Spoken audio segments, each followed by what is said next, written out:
What makes a good death battle matchup? I ask myself this constantly. There are a variety of ways you can consider a death battle matchup a good matchup.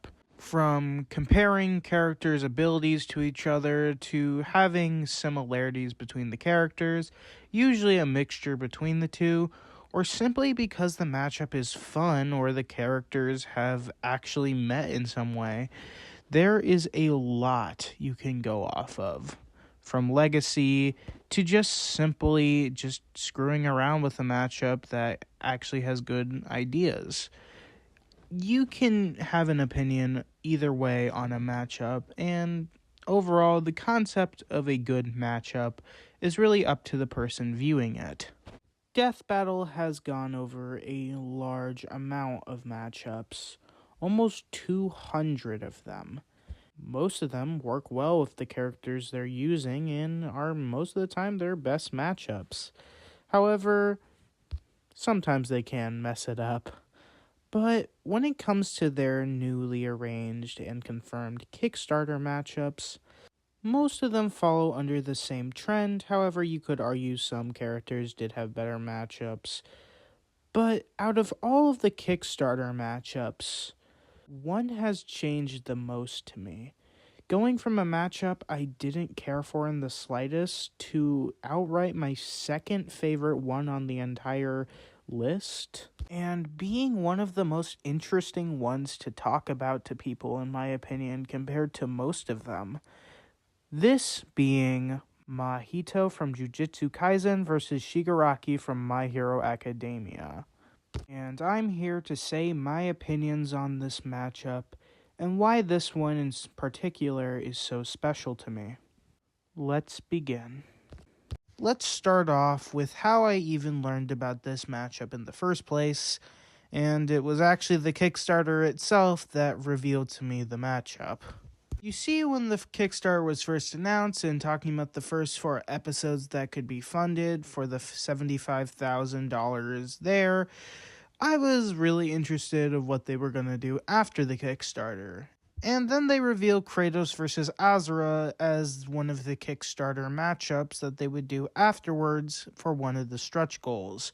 And I thought that was pretty cool, even though I was surprised Tom vs. Wily wasn't the first one that they chose, and made me think that they weren't going to do Tom vs. Wily for a little bit, but then they immediately confirmed, after, that they were still doing Tom vs. Wily.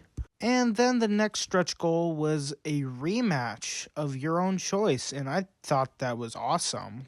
That sounded really cool. And I was excited to see what they were going to do with that. I originally thought it was just the 3 options that they chose on the starting page: Yang vs. Tifa, Master Chief vs. Doomguy, and Ben 10 vs. Green Lantern. But I'm glad to learn that there were more options, even though it didn't end up mattering because Master Chief vs. Doomguy won anyways, but I expected that. And then below, there was one of the Kickstarter mystery matchups that would be revealed after Kratos vs. Azura's goal was met. I was really excited to see what they would do for this one. It's a really cool idea to see mystery matchups that get unlocked over time, and I thought that was cool. However, then the matchup came being Mahito versus Shigaraki, and my original reaction was, huh? Who? What? Now, I should probably say a few things. I knew who Mahito was. I actually watched Jujutsu Kaisen in preparation for Gojo versus Makima to understand who exactly Gojo was, because I thought he looked like a cool character, and I was introduced to Mahito in that series. But Shigaraki, I had no clue who this guy was, or at least that's what I thought until I actually looked up what the matchup was. And then I realized, oh wait, this is the My Hero Academia villain. I mean, there's quite a few My Hero Academia villains, but you get it.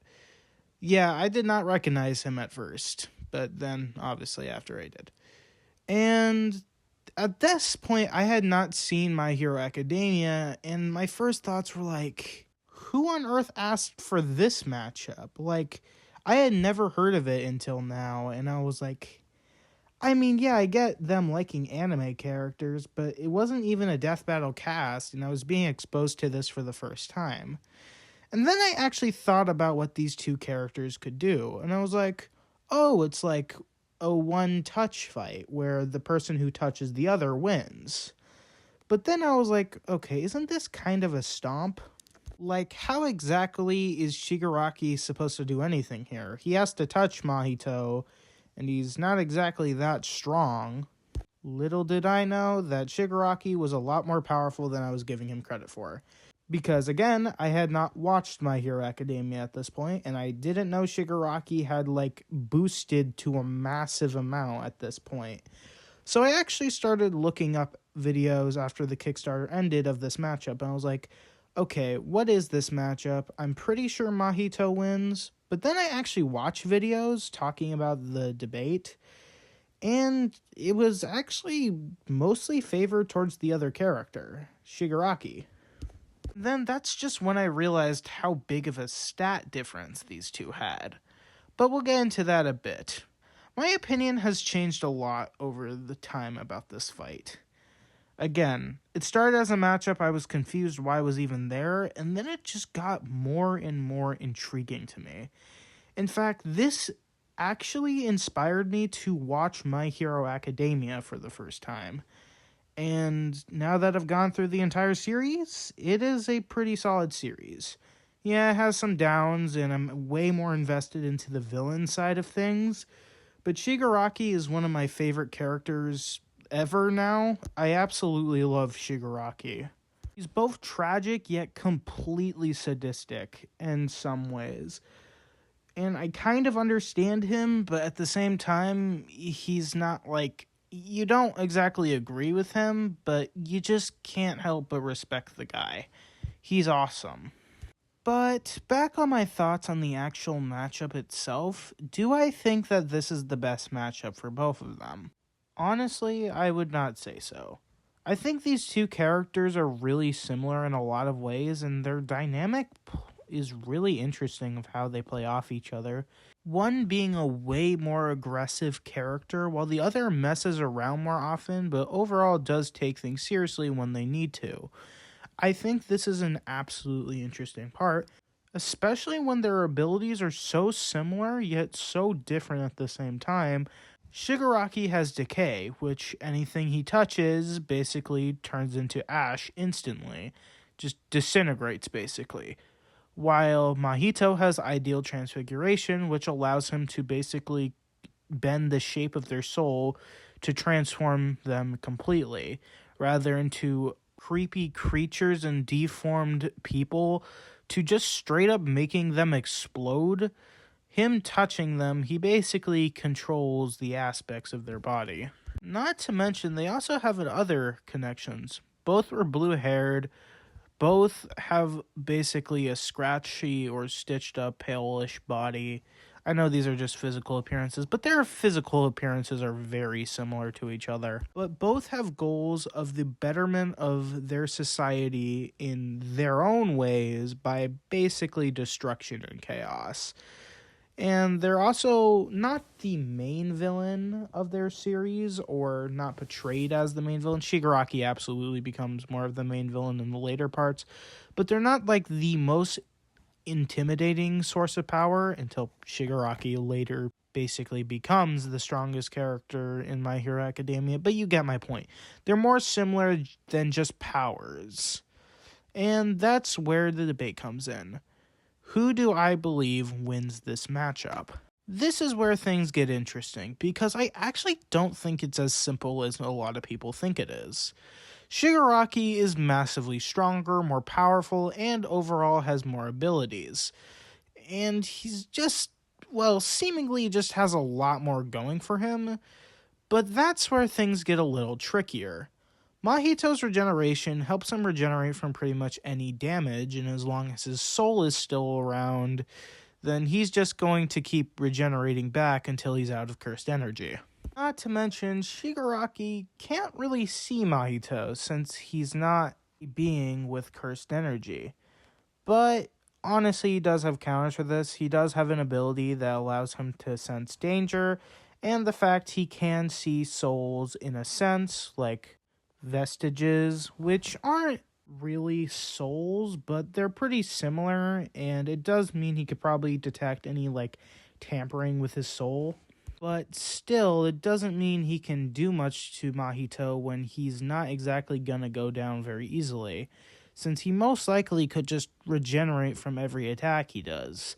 Although in Jujutsu Kaisen, it's hard to say if his soul or body would survive without one or the other, because, well, basically it does seem like body and soul is connected in some way. That does seem to be the case with how ideal transfiguration works. Mahito does have other abilities, like he does even have a second form and an entire army and ranged attacks. Problem is, like, none of these are gonna do much to Shigaraki when the power gap is pretty big. Mahito's not anywhere similar to Sukuna or Gojo in terms of power, so putting him up to those levels would just not make any sense. And Shigaraki, even using Death Battle's numbers alone, Shigaraki would be country level in power. While Mahito, if we scale him to Jogo's Meteor in Gojo vs. Makima, he would scale around large town level. Now, I do believe Mahito is probably stronger than Jogo, maybe not in direct destruction and power, but he should be around the same level, if not higher. But he's definitely not shown to be near country levels of power. In terms of speed, it doesn't exactly get much better for Mahito. Now, I don't buy the fact that the highest people can get is Mach 3. There is so much evidence in Jujutsu Kaisen that characters can go faster than that. Like Sukuna dodging EM waves, which is around the speed of light. But at the same time, Sukuna is absolutely way stronger than Mahito. So it's really pushing it to get Mahito to light speed. While Shigaraki already can dodge lasers casually, so he's above relativistic speeds and has plenty of showings that would get him higher than light speed. Maybe not a lot higher, but still higher than anything Mahito's shown can scale to. Shigaraki is just way faster and way stronger, meaning most of Mahito's attacks won't do a thing to him. Ideal Transfiguration is literally the only weapon in Mahito's kit that could really do anything to Shigaraki, since Shigaraki can basically heal from most attacks as long as they don't completely destroy his body or hit somewhere vital, since Shigaraki does seem like he needs vital organs to survive. But the biggest issue for Shigaraki, despite having a massive power and speed advantage, Mahito again just can heal from most of what Shigaraki can do to him. Now, I'm not saying Decay would do nothing to Mahito, because it probably would. While cursed spirits can't be hurt by things that aren't, well, filled with cursed energy, they are still affected by them. Like, for example, I'm going to use an example another person gave, but basically if they were shot, their body would still react to it. Most likely, this means that even if decay doesn't exactly cause any pain to them, it's still going to affect them and their body is still going to be destroyed. Now, Mahito might be able to just come back from this, which makes this battle especially interesting because I don't think it matters if Shigaraki is more powerful or faster. I think it just matters if he can outlast him. Because Mahito doesn't have infinite cursed energy, but the thing is, if Mahito can just consistently keep coming back and Shigaraki can't kill him without wearing him down, Mahito only really needs one hit in.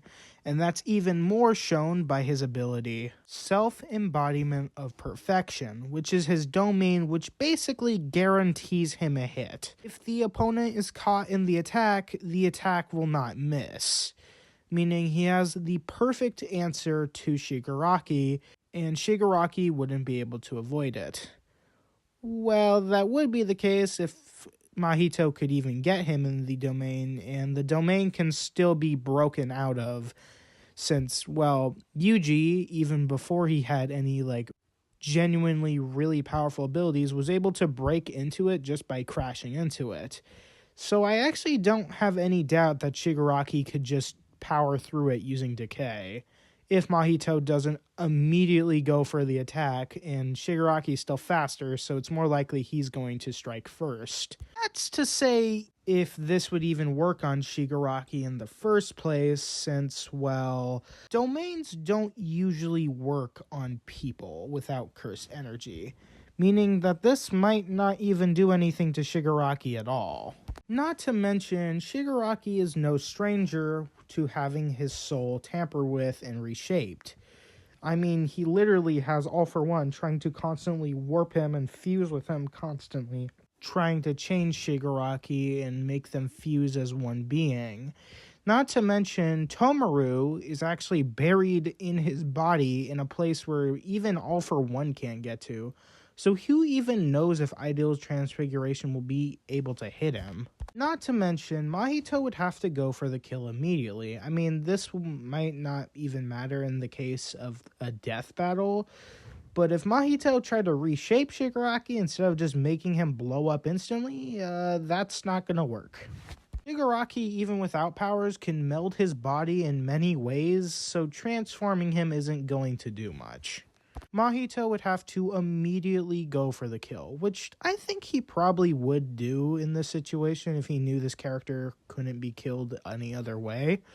But the most important factor is that Decay is just infinitely more usable than Ideal Transfiguration.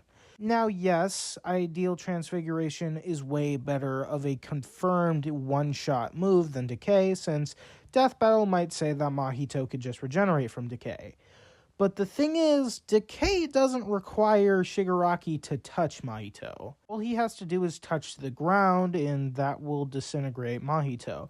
And even if Mahito can regenerate from this is still going to take a lot of cursed energy for him to regenerate his entire body. And once Mahito is out of cursed energy, he's not going to be able to survive anymore. Not to mention, again, Shigaraki can always sense where he is because of danger sense. Meaning Mahito really needs everything to go in his favor in order to win this. But I do like this fight a lot for a lot of reasons. One, this is more complicated of a debate than just one character is more powerful, and because of that he wins. There is more elements to it. I believe Shigaraki does have counters that allow him to win this, that go along with his more powerful abilities, but it all depends if Decay can both consistently take out Mahito and if Shigaraki can outlast and not get hit by Ideal Transfiguration. Because it really depends on what you believe that actually decides the matchup. Yes, you would have to basically favor Mahito for everything in terms of speculation if you want him to end up winning, but that's the thing with Death Battle. You never know what they're going to side with, and a lot of people take stuff in different ways. It's a really complicated debate, and while it can be obvious, I like to think it as just an interesting way to explore a matchup. It's a matchup that's more complicated on the surface. Simple as that. I like that a lot, especially two characters that are some of my favorite from both series. But that's my main take. I really like Mahito versus Shigaraki, and it really matters to me that this episode is coming out. I love this matchup a lot because of how different it is from everything else. It's both an obvious yet not obvious debate at the same time. It's a really fun matchup between two of my favorite characters, and it also brings kind of horror into the series because these two characters are horrifying. Like, look at what they do throughout their series. It's just disgusting, yet also really satisfying to watch at times because of, well, who these villains are. This death battle really brings the horror fan out of me because that's kind of what this is. I absolutely bet this episode is going to be age restricted like Ghost Rider vs. Spawn. I just also really like the clash that these characters are so similar yet so different at the same time with how they think, act, and how their powers work, which just makes this matchup all the funner. So, what do you think of this matchup? Do you love it, hate it, or are neutral on it? And did I miss anything? I probably missed a few things. I'm not like the biggest nerd on both of these things, and I don't know everything about both characters, but overall, I hope you at least found some enjoyment out of this video, and Hope you guys have a good day. See ya.